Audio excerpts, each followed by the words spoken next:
आज हम पुणे के आयुक्त कार्यालय पुणे में आए हुए हैं और यहाँ पे जनता सरकार मोर्चा के काफ़ी सदस्य यहाँ पे मौजूद है कुछ धरना प्रदर्शन के लिए और कुछ मुद्दा है उनका जो जनता सरकार मोर्चा कुछ मुद्दा उठाए हुए हैं उस विषय पे काम करते हैं। तो जनता सरकार मोर्चा की जो पदाधिकारी हैं मैं उनसे इस मुद्दे के बारे में जानकारी लूँगा कि किस मुद्दे पे आज यहाँ पे धरना प्रदर्शन किया जा रहा है। नमस्कार, वंदे मातरम साथियों। जनता सरकार मोर्चा का जो मुख्य अभियान है वो व्यवस्था परिवर्तन का अभियान है और किस प्रकार से जो है ये अव्यवस्था का जो दौर चल रहा है। तो आज जो हम खास विभागीय आयुक्त कार्यालय पूना में जो एकत्रित हुए हैं उसमें जो हमारा उद्देश्य है कि पूरा भारत जो है कर्ज मुक्त होना चाहिए, क्योंकि कर्जे के माध्यम से आज लोगों का जो है इतना बुरा हाल है कि लोग अपने घर के गहने बेच रहे हैं, अपने रिश्तेदारों से उधार लेकर के अपनी किस्तें भरते हैं, अपना हफ्ता भरते हैं, लेकिन फिर भी जो है इस बैंकों के मायाजाल से, कर्ज का जो मायाजाल है उससे नहीं बच पाते। तो जो ये बैंकों की मनमानियाँ चल रही हैं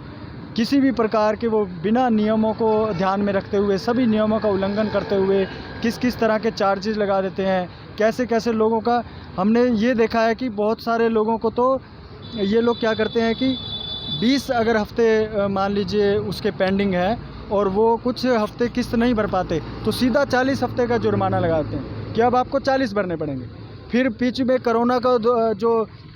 दौर चला कि भाई हम कोरोना में जो है लोगों का कर्ज माफ़ी करेंगे, तो कुछ समय लोग नहीं दे पाए तो बैंक वाले शांत रहे, लेकिन अनावश्यक के चार्जेस लगा करके जिसने 20 लाख भरने हैं उसका 60 लाख, किसी का 70 लाख, किसी ने 1 करोड़ का लोन देना है तो उसको 2-2, 2.5 करोड़ बना दिया। तो ये जो बैंकों की मनमानी चल रही है उसके खिलाफ जो है ये आज का आंदोलन है और इस आंदोलन में हम पूरे भारत को, जो चाहे सिक्के का इतिहास है, जो भारतीय मुद्रा का इतिहास है, उसके बारे में हम जागृत करना चाहते हैं। तो हमारा ये मैसेज है पूरे महाराष्ट्र और देशवासियों से कि ज़्यादा से ज़्यादा आप जनता सरकार मोर्चा से जुड़ें, क्योंकि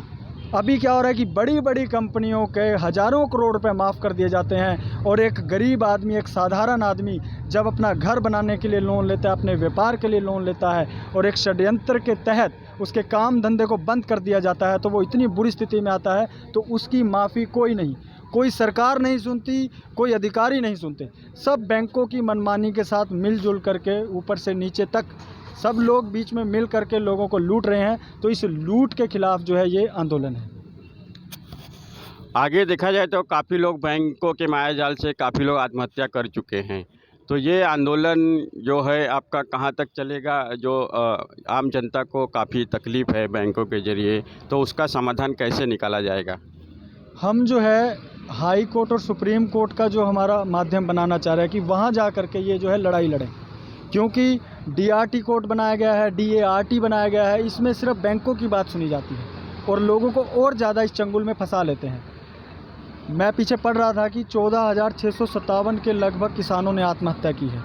और ना जाने कितने ऐसे घर हैं, ये सिर्फ किसानों की नहीं, जो लोग कर्ज नहीं दे पा रहे उनके घर का चिराग बुझा जा रहा है, लेकिन किसी सरकार को किसी की चिंता नहीं है। तो ये लड़ाई जो है ये अंतिम श्वास तक हम लड़ेंगे और हाई कोर्ट और सुप्रीम कोर्ट तक जा करके हमें लोगों को इससे निजात दिलवानी है, छुटकारा दिलवाना है। एक बार नारा लगाइए।